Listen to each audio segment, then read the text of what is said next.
New Year. So in Japan, sending out what are called Ningajo cards is incredibly popular. And so Ningajo cards are these New Year cards, but they're also lotto kind of cards as well. So they've got all these numbers on them. And people send them through the post, and they send them in the millions, if not like billions. It's absolutely massive. Wow. And so we saw an opportunity there that's so hyper specific to Japan. So we designed a bunch of Ningajo cards and also partnered with a print service that could print these very specific lottery type cards. Because I think normally people go to like the post office and buy them. Canva has a print offering. So people could go into Canva, design their Ningajo cards, order 50 of them, print them out, have them delivered to their home, all in this one place without having to go to the post office. And we saw a huge spike in activation and engagement around that very specific one holiday in that 1 year. Lexigo presents The Native Experience with your host, Brian. Oh, hello world. This is Brian from Lexigo.com, and you are listening to the Native Experience Podcast, the show that interviews people who move from their homeland to a different country. Man, this music just gets me going. I love it. I hope you're enjoying this too. Our goal on this podcast is to go beyond translation and localization and discuss creating truly native experiences for diverse audiences. Today, we're going to be talking with Rachel Carruthers. She is the platform partnerships lead over at Canva. We're going to hear about Rachel's cultural background and how it's shaped her perspective. But we're also going to discuss how Canva balances the needs of the different international markets while ensuring that their products are successful globally. And actually, we're going to discuss a lot more as well. Oh my gosh. Since we're on this topic, by the way, let's learn a little bit about Lexigo. Did you know that here at Lexigo, we work with thousands of brands across the globe to help them communicate with confidence in over 171 languages? Yeah, that's true. That's true. Seriously. So whether you are translating website content, marketing materials, legal documents, or, more, Lexigo has the expertise and technology to ensure that your message is communicated effectively and accurately to your global audience. So don't let language barriers and inaccurate translations hold you back from success, because it does happen. There are some great examples that I have that I will not share right now, maybe later, because they are true stories.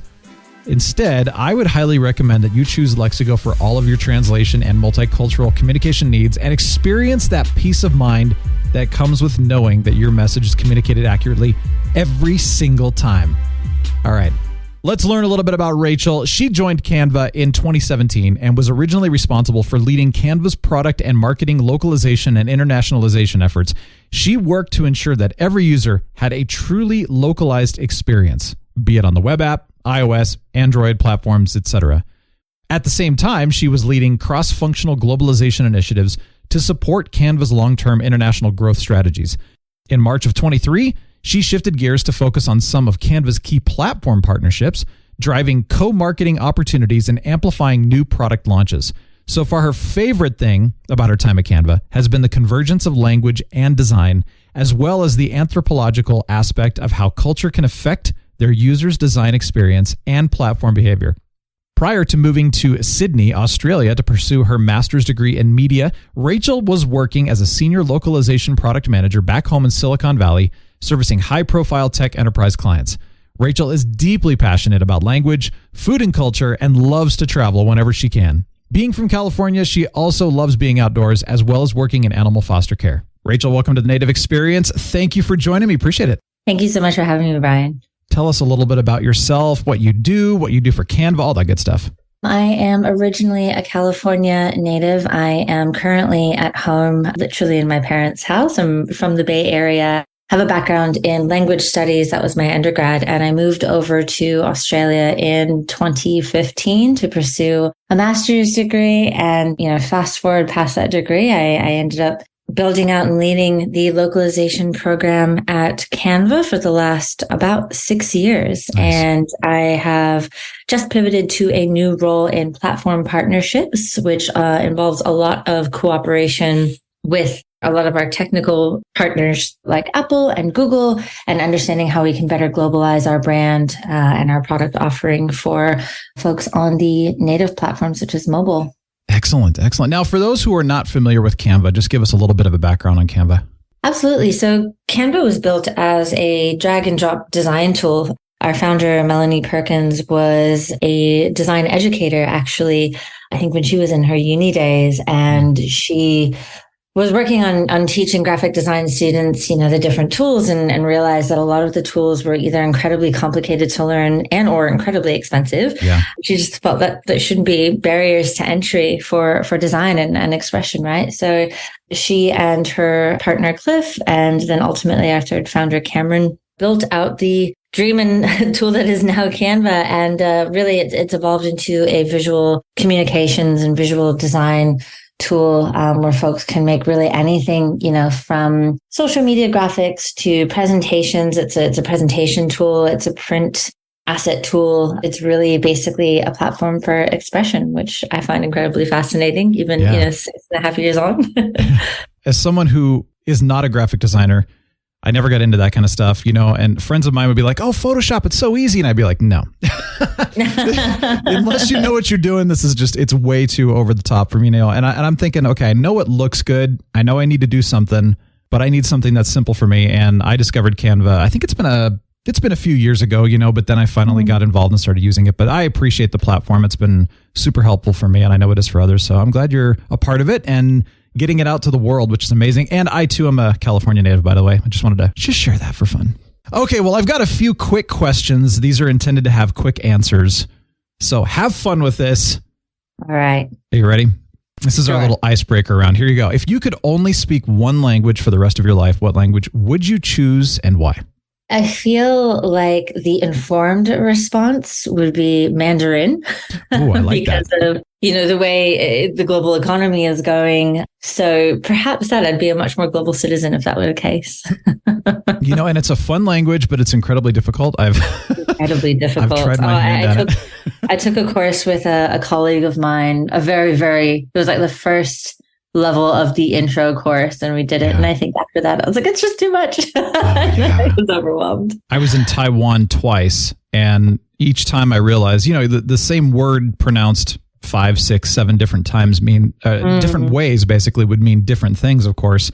So that was fun, trying not to say like there's a cat on your lap instead of something else.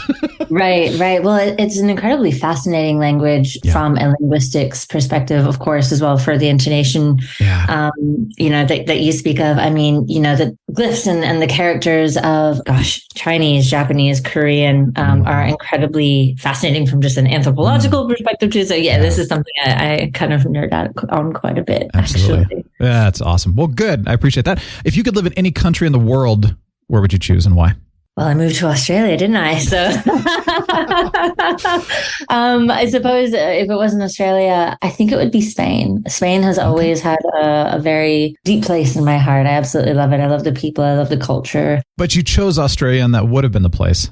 Yeah, well, when I was looking around at different options for my master's program, I had actually applied to several different universities, a few in Sydney, a few in London, and actually a few in the Netherlands as well, in Amsterdam and in Maastricht. And it was actually quite a close tie between University of Amsterdam and the University of Sydney. I'd never been to either place.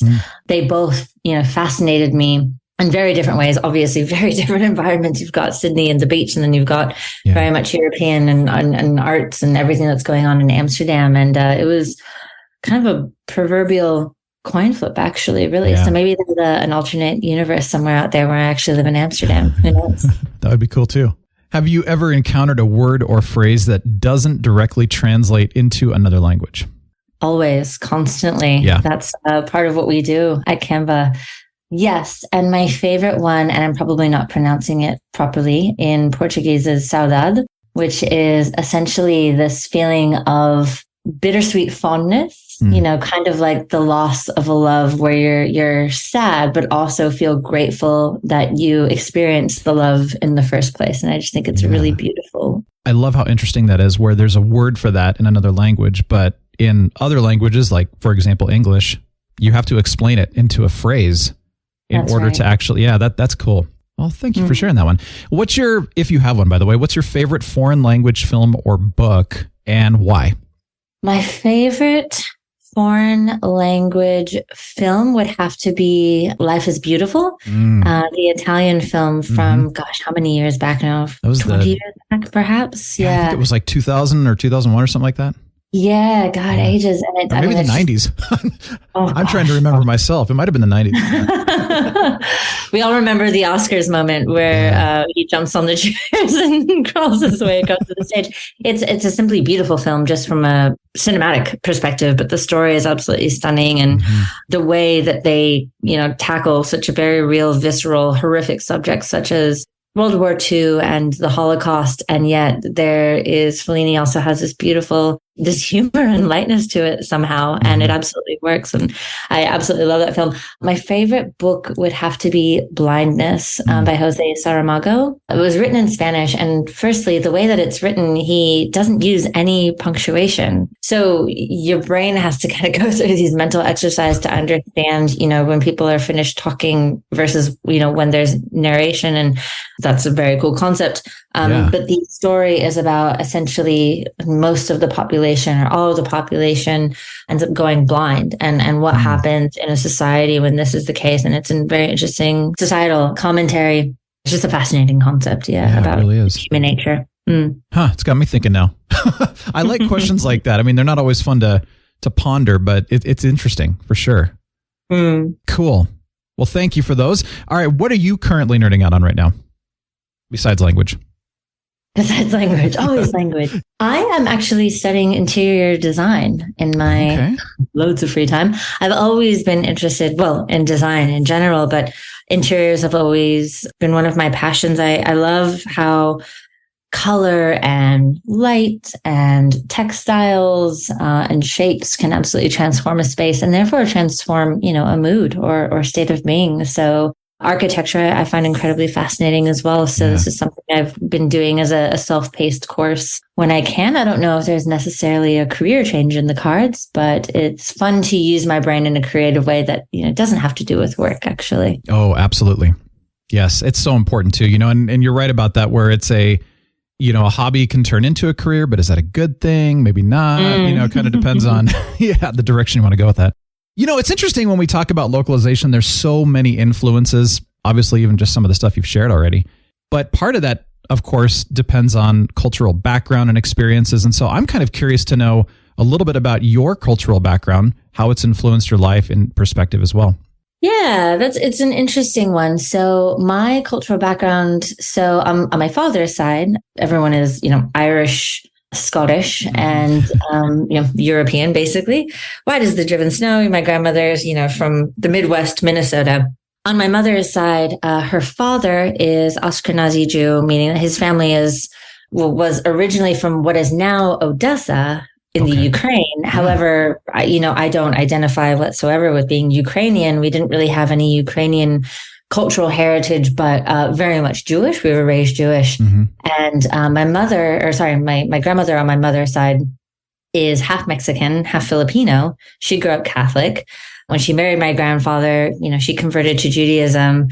And, so you've got my mother's side down from Southern California, my father's side who's Irish, Scottish, and that's kind of the story of America, right? Yeah, not to get, super highbrow about it, but, it's just everybody is from everywhere. I was actually traveling through Israel once, when I was maybe 20 or something. And they do a lot of security over at the Tel Aviv airport. I don't know if you're familiar. And so they're rattling off all these questions and they ask, well, what nationality are you? Well, what's your background? And I kind of gave them the spiel on my background. And they said, well, you're a salad.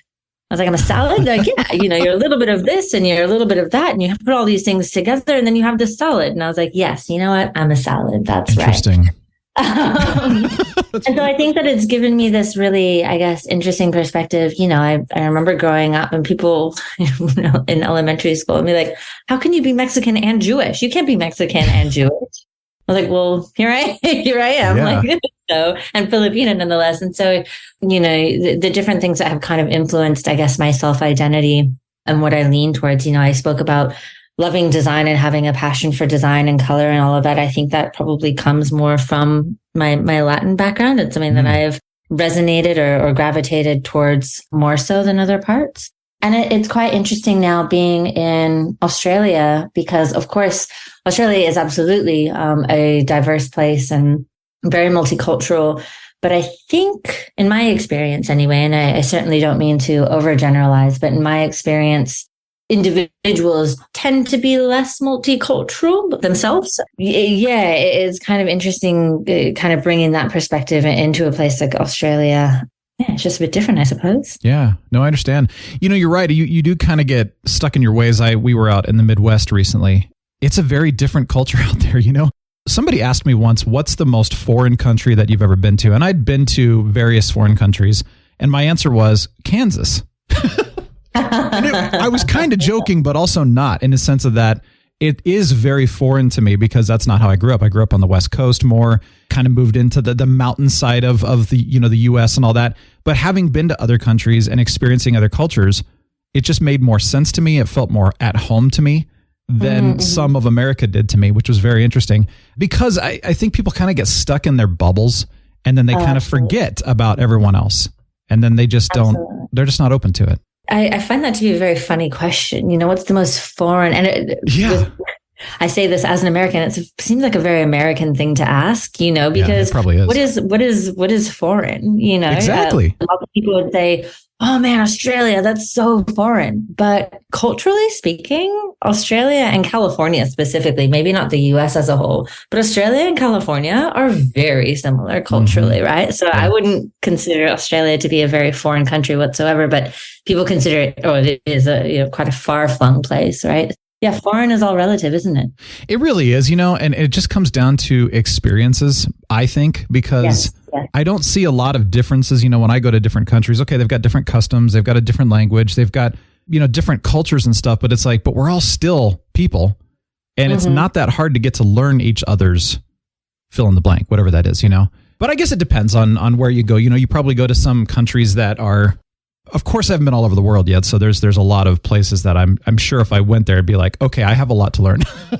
I would posit that when people say foreign, what maybe they're referring to is, or are, things like customs, ways of life, food, things that seem quite different than perhaps what they're used to and the day-to-day kind of ways. It's very interesting. In fact, when I went out to Taiwan, one of the things I wanted to do was study the customs, find out what should I do? What should I not do? One of the things is don't show the soles of your shoes because it's incredibly disrespectful. And, of course, in America, nobody cares. So little things like that you go, I would have never known that if I hadn't looked it up. And, you just start to think about those kind of things. But then the question is, well, why? And not in a bad questioning way, but what is the reason behind that? The more that you can understand that, the more I think you can be respectful and assimilate a little easier too. But I think it's fascinating to me. It's just so interesting to kind of look at the different cultures and the different customs and everything. What is it that we can do to understand them? Absolutely. It's all anthropology, isn't it? Yeah, I love it. Well, I'm glad you got to, have some of these experiences as well, because I think it's helped you. But what about a cultural experience apart from your own that you've had that stuck with you, whether it was personal or business focused, anything like that?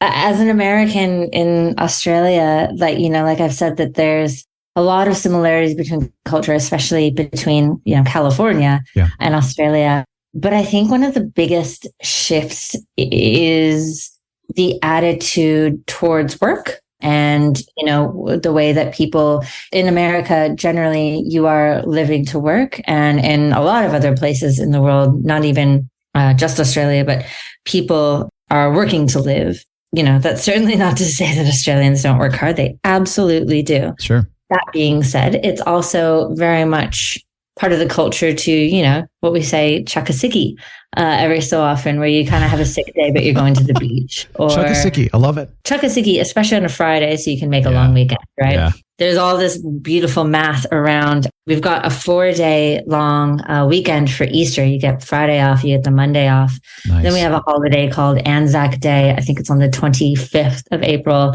And there's this math that's like, if you basically take off 7 days or something in this period, you end up with a 3-week-long holiday. Wow. It's like so critical to get these maths right. Yeah. People do all sorts of mental gymnastics, to prioritize how they want to live their lives when they're not working. And it's so embedded and so ingrained in the culture, and I absolutely love it. It's all about balance. Yes, and it's so important. I actually just came off of a little burnout recovery period being in America, you're right about that. We love to burn ourselves out. There's a badge of honor for look how busy I am. Look how much I can cram into one day. And it's stupid. I mean, that's all I got to say. There's nothing intelligent or wise or good about it because there's nothing. What's the reason we're doing this? What's the purpose? What's the end goal? And a lot of times, well, I got to make a lot of money. But for what? Money's a tool. It's not the end goal here. So I did a lot of self-discovery and, recovery time and all that, just to kind of rest and then kind of discern where am I at? What am I doing? What's the purpose? And so I think that, at least from what I'm hearing, Australia has it significantly more correct than the U.S. does. And I know other countries do too. Yeah. Well, firstly, good on you for doing that as well. Because, you're right. I talk to Australians about, generally Americans have this 2-week holiday. And firstly, they're just like, 2 weeks, what even can you do in 2 weeks? Which is a really good question. I don't know how I ever took holiday. Yeah. Even when you take those 2 weeks, depending on where you work, you can kind of be frowned upon in a way. Oh, yeah. And you're like that guy, if you took a month, oh goodness. Yeah. It's wonderful that you were able to take that time. I actually, to that point, I took a 6-month sabbatical in 2022. Love it. We've got a lot of wonderful perks working there. But one of the things that they do is if you get to 5 years, they actually give you an extra month paid leave. So generally the standard in Australia is a month paid leave. And then you get this extra month of paid leave on top of it. And then I took 4 months off unpaid and just took this sabbatical and came back and, my job was very much in place. And that's awesome. That's all, they're incredibly supportive. And it was the same thing. Has been a lot of growth, a lot of wonderful, amazing, things happening at Canva over the last 6 years. But being in a high growth company and sprinting for that long, you do get a bit burnt out. And so we were highly encouraged to kind of take that time because otherwise you're not really any good to the company, but also your colleagues. And, I was leading a fairly large team and I can only coach and I can only mentor as well as I'm able to, and as well as I have mental capacity, right? So, I needed to take that break to be able to add value and continue to lead the team. And so I think that was something that was really exceptional. I'm so grateful for, but something that I don't think would ever happen if I had been in America. I'm so glad you were able to do that. That sabbatical time is so important. And you're right about that you'd lose your job or they would, the reactions that I had to taking this, some were positive and incredibly supportive and others were not. And it's just, it's the way it is. But, not only are you resting and recovering, like you were talking about, even just from that burnout, but also I really feel like you're gaining physical health for sure. I mean, I don't know. Right. Stress manifests itself differently in everybody, of course, but there are physical factors. But also I feel like not only are you regaining your focus, but you're also kind of regaining that spark or that passion or that excitement for what you do, which will make you a better contributor to whatever it is you're doing, whether you're an employer, an entrepreneur, or whatever. That's exactly it. I'm curious how you think language specifically shapes the way that we perceive and understand the world. Man, again, it's really all about the anthropology of things, down to talking about having words that express emotion or concepts that aren't available in other languages. Taking Mandarin as an example, the glyphs in Mandarin originally, when they were first created, and they've evolved since then, take on the shape of the word or the concept that they're describing. That's not something that exists in Latin glyphs and characters today as we know it. Yeah. Things like intonation and the way that people sound can also shape that perception, that culture. Again, all of my examples are Australian, but Australians, everything ends up in a question mark and everything's like, hey, and they have this kind of playful attitude as is, inherent to Australians that I think that makes them beloved worldwide. Yeah. And I think that comes across in the way that they speak versus, Americans. The joke is that we can hear an American a mile away and there is no indoor voice. And I've got a few friends actually from Sydney out here at the same time as me. And we were joking that we're just in every restaurant, we listen to 8 different conversations because we're in America and nobody has this concept seemingly of having a conversation between 2 people. It's this kind of, I am talking, I am projecting. And there's not this concept of like, maybe not everybody wants to hear what you have to say. Yeah. That's Which I'm not saying is inherently a bad thing. It's just, it's interesting how these mindsets, shape the way that we communicate. I mean, that's social media. Let's be honest. That's also true, right? Yeah. I guess that's a good reminder too, to kind of say, step back, ask questions, see where everybody is at, Totally. Get a pulse on the room.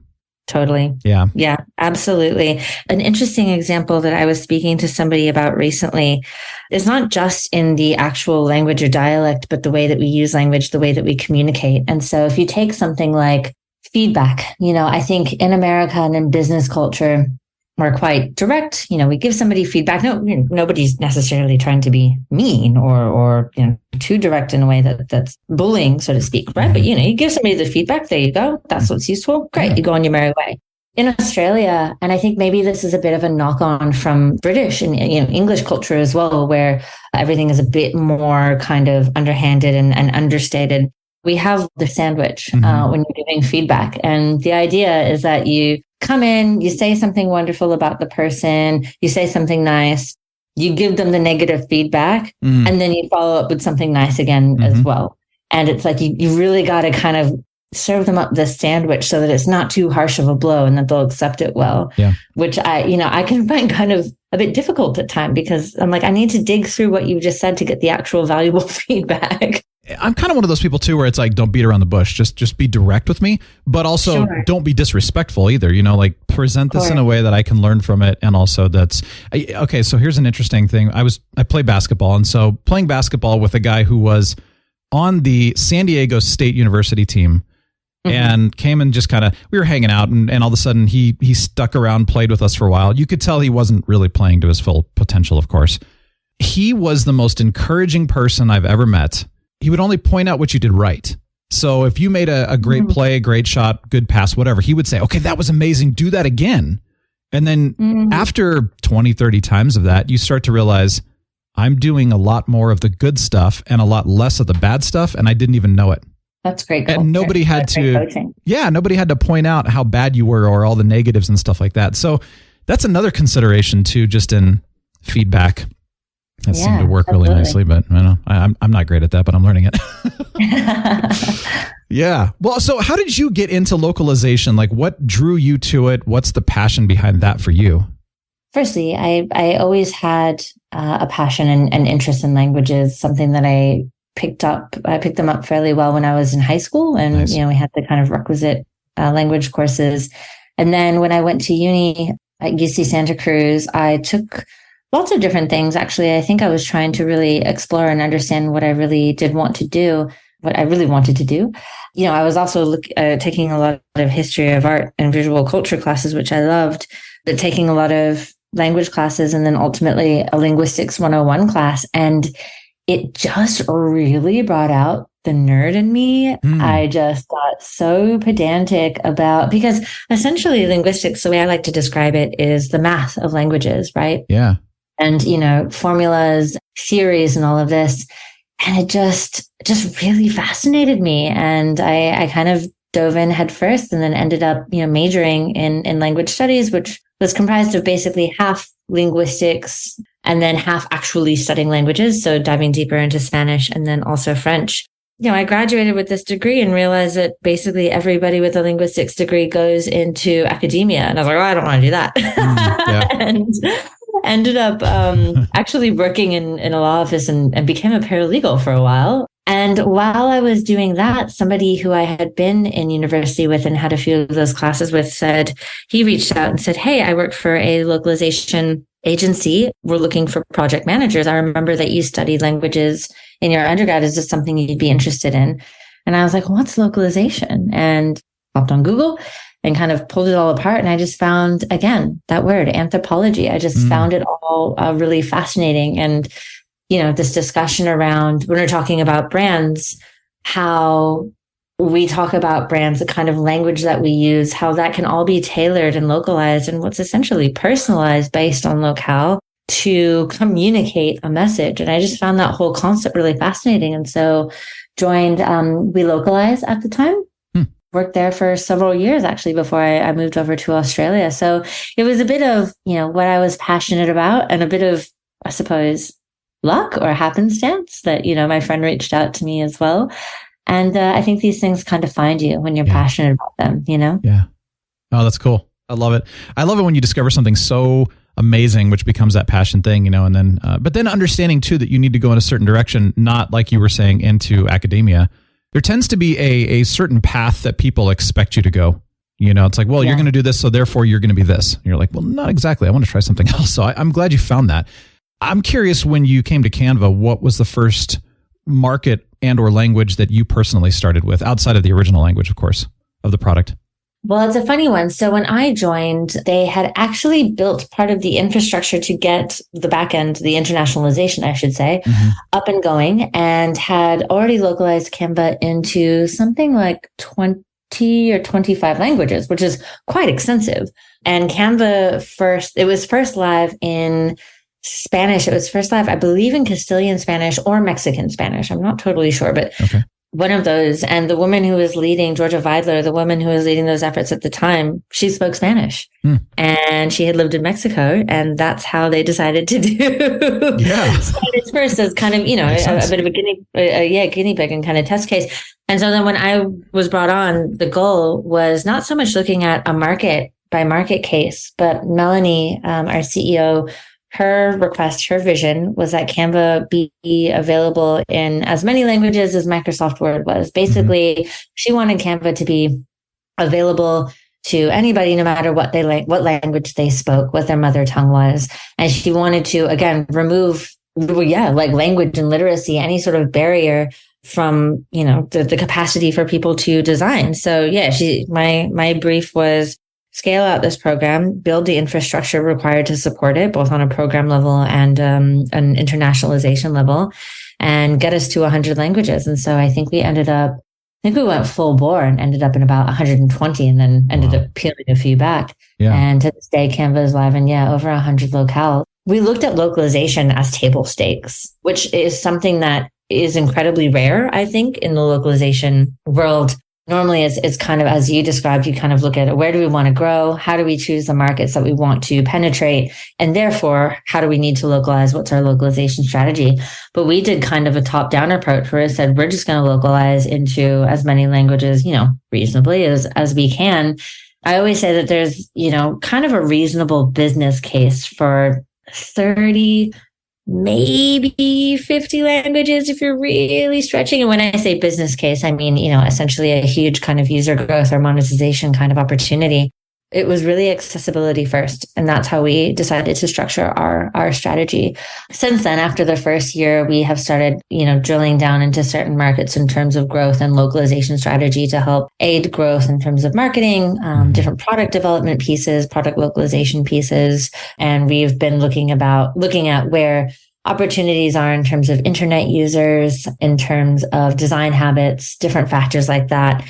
And then subsequently shaping the product in some locales. So hyper-localizing it where we need to, localizing our template content to meet users' needs in those markets, stuff like that.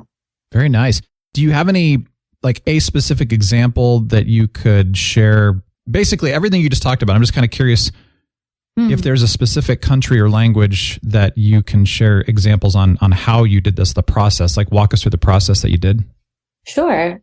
Japan is what I would consider a very design forward market. Going back to talking about glyphs and the representation of language there, even something like fonts and glyphs, the way that they present themselves in Japanese design, they become very much a part of the design, which is something that's very, very cool. And they become very illustrative. So there were lots of different things that we've done to the Japanese product to hyper localize it for the market. We have sourced a ton more fonts for Japanese as well, because fonts play such a crucial role in design. Yeah. If you have, a limited set of fonts for the Japanese market, it just becomes a non-viable tool.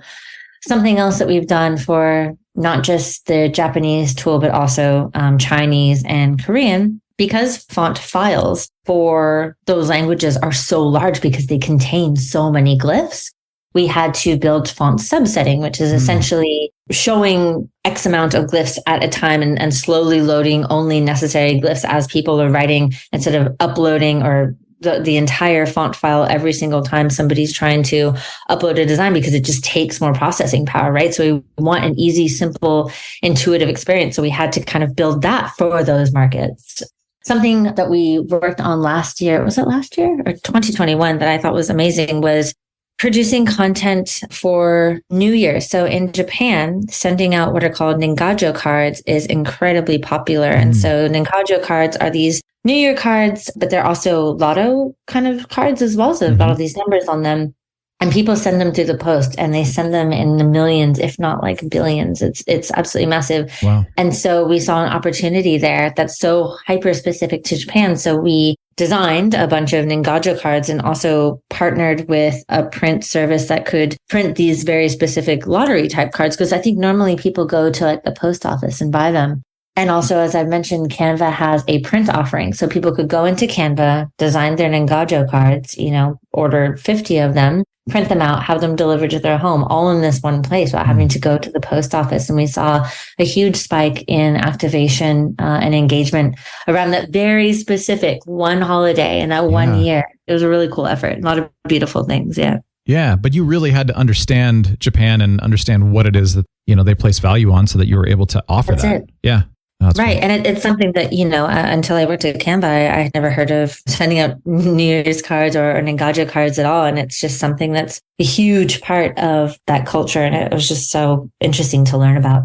Yeah. Oh, that's fantastic. Thanks for sharing that. I appreciate that. Okay. Taking something like that in mind specifically, how do you balance the needs of all of these different, international markets, but also ensuring that your products are globally successful? That's a great question. I think when we're looking at product localization advances or strategies, we definitely try to look at what is, globally applicable or more globally applicable so that we can get this change to as many design community members as possible.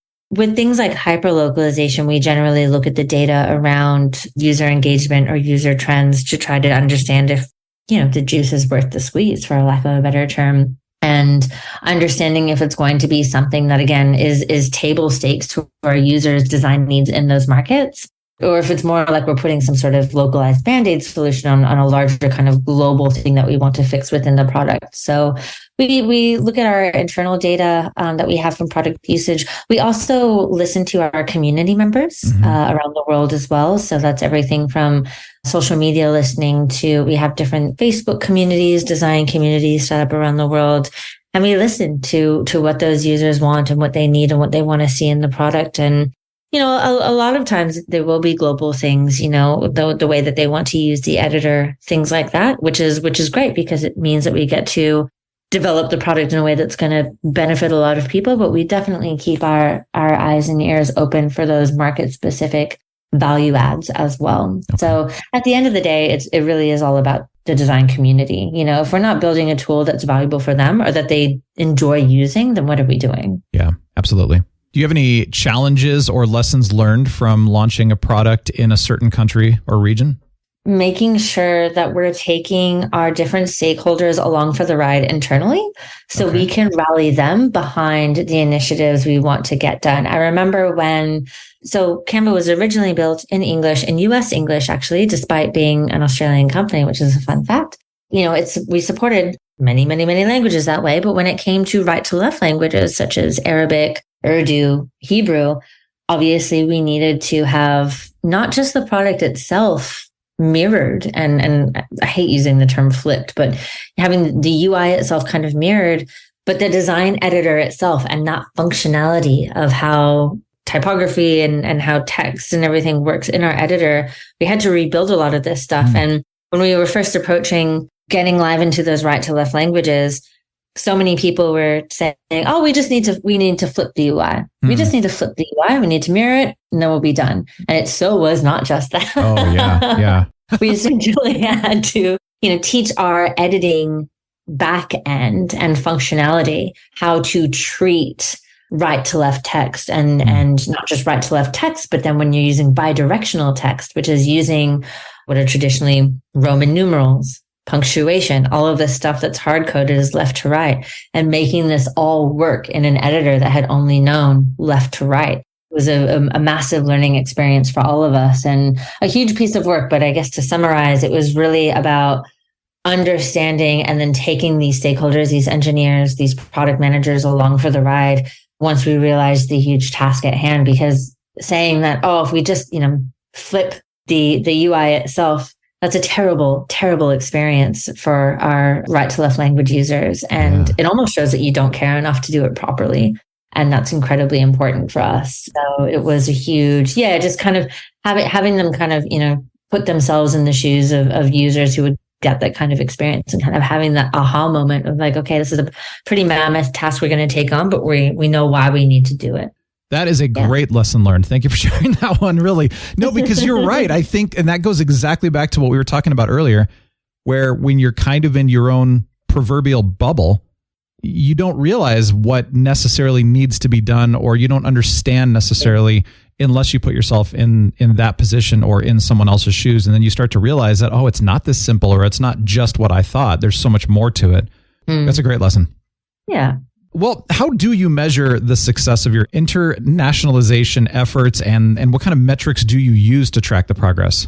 We generally look at our growth metrics as monthly active users, MAUs, and, monetization ultimately as well, if we're looking on the pro revenue side. We, in terms of the localized experience, we send out CSAT surveys, customer satisfaction surveys, and also the number of tickets that we're getting and what kind of tickets that we're getting in different languages. And again, going back to understanding if there are global issues that a lot of different people in a lot of different markets are referencing, or if the trend is towards, market specific, language specific issues. We have a team of language managers for a lot of our top markets who are able to go through and solve for a lot of the LQA issues or feedback that we get as well. Things like changing some of the UI localization so that it's more intuitive for those users. So it's really understanding, kind of those traditional growth metrics that we see across the tech space, like MAU, user growth, and retention, but also the kind of feedback, again, that we're getting from our actual community as well. I mean, we really do, not just on a localization perspective, really so much of what we do is feedback from our users. We just had a huge event called Canva Create, where we unveiled, I think it was a total of 12 new features for our users. And so many of those were a product of direct user feedback and understanding how they wanted to use the design tool and what they needed. So we define success as meeting our users' needs in that very direct way as well, and seeing the great response afterwards. That's great. So you've got a great pulse on your users, which is awesome. Yeah. Design is so personal. It's something that I realized as well.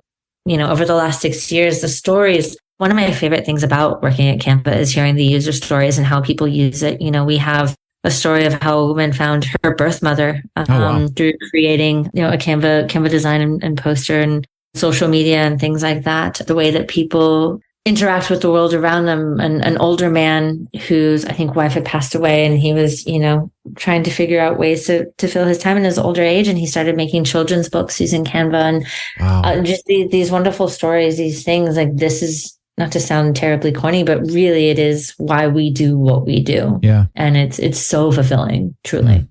I love hearing that, though, because I feel like too many companies have gotten so focused on the bottom line that they just forget the meaning behind why they created it and the meaning that it has for their consumers and what it can mean for those people. So it's refreshing to hear that you guys are still focusing in on the why and the impact primarily. I love that. Yeah, it's for us, it's about empowerment. And again, if we're not empowering our design community, what are we doing? Yeah. What are we building even, Exactly. It's true. Oh, I love that. Purpose. You kind of touched on this by just keeping a pulse on your community, which I think is incredible, but I'm also curious how you stay up to date with some of the latest trends and best practices in localization. My, I guess now former team, but very close mates. We're all massive nerds. We read a lot. That's good. Read a lot about what's going on in the industry. We try to attend conferences when we can. It's a bit difficult being in Australia, of course, but we stay in touch with the larger community as well. There are lots of different groups or get-togethers that we try to participate in as well, just to understand how other localization specialists are doing things around the world. We've been incredibly lucky to form friendships. Natalie Kelly, who, she is the it woman, I should say, in localization over at HubSpot, and Robin Larson, as well. We love to forge friendships with, people like these because there's so much to learn. Where, we, even if, let's say, we're all in tech, we work for very different companies, and the kinds of challenges and learnings that we all experience are different. And it's wonderful and really interesting to understand how different specialists are going about the localization space. I think, frankly, that's probably where we learn the most, is understanding from our peers in the industry what they do, how they do it, what they would do differently. And we try to share the same. Yeah, that's great. It seems to me like the field, and especially even at Canva too, with your coworkers and everyone else, that there is a desire and a passion to be in it. And if you just kind of came in just to have a job, you're probably not going to last very long, not only with the company, but also just yourself. Like, there's just no reason to be there, because it seems to me like it's more than just a position at a company. It's more of a mission too for all of you. That's what it seems like anyway. Yeah. And, I reflect on some of the folks that we've hired into the team over the last several years, and most of them have kind of traditional localization experience, but not all of them do. But what they all have in common is, again, that word, anthropology, that passion for understanding users and how their cultural reality shapes their digital reality, shapes their design reality in terms of Canva, and people who really like to geek out on that sort of stuff and who love to kind of dig into those challenges. We're all big dorks. I love it. Localization at Canva. Oh, I love it. No, that's so great, though. I appreciate that so much. Really quickly, how do you think language and technology is going to continue to evolve in the future? What are you thinking on that? We're at the beginning, if not maybe the middle, I'll say the beginning of an AI arms race. That absolutely involves language. I mean, look at ChatGPT. Obviously there's the age-old reference of machine translation as well, and neural machine translation, basically kicking down doors in terms of cross-market communication, globalization, all of these things. And it's making the world smaller, not in a way that I think is negative at all. I think in fact, it's helping us to understand each other better. And these types of tools, especially AI, are just getting built into tech platforms more and more and more, and breaking down those barriers, to get us to a place where I hope that we can have better cross-cultural understanding, cross-cultural empathy as a result as well. We just launched Magic Translate in Canva for all of our languages, actually. It basically makes it so that people can translate either Canva designs, if they're not already in their local language. If I were to make this beautiful design presentation, let's say, and I have colleagues around the world who want to be able to use that in their own offices, they can just use Magic Translate within the tool itself, saving them time, it's saving them effort, but then they're able to also tweak it in any way that they need to. It breaks down the communication barrier between our two offices and makes us a more cohesive team. That's just one very specific example. Yeah, I really think that we're working towards a more connected reality when it comes to language and technology. Yeah, that's great too. I appreciate that, people and companies like Canva are bridging that gap and bringing the cultures together, which is awesome. So thank you for doing that.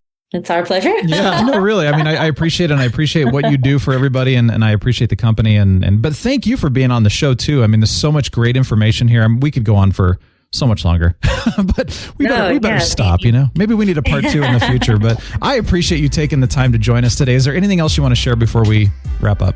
No, just thank you so much for having me, and, thanks for having this really fascinating discussion. It's been wonderful. Oh, great. Thank you, Rachel. Appreciate it. Thank you. Rachel Carruthers, Platform Partnerships Lead at Canva. Rachel, thank you. I loved it. I'm loving these conversations. We're having so much fun. Hope you're enjoying them as well. Love to hear what you think about the show, by the way, so far. We're out. We're brand new. We'd love to hear your comments, your questions, your suggestions. Maybe you have something that you'd like us to talk about. So send in the topics you'd like to hear about, and maybe we'll just get on that. I hope you're walking away with some great information, by the way, and I hope you got some great encouragement from Rachel as well. And I really appreciate you taking the time to listen and join. Please subscribe to the show. It's easy. You don't want to miss an episode. We've got so many awesome guests coming. Great stuff. And of course, if you want to reach on out, nx@lexigo.com. Please do. Have a glorious rest of your day. And remember, always strive for authenticity and embrace the power of native experiences.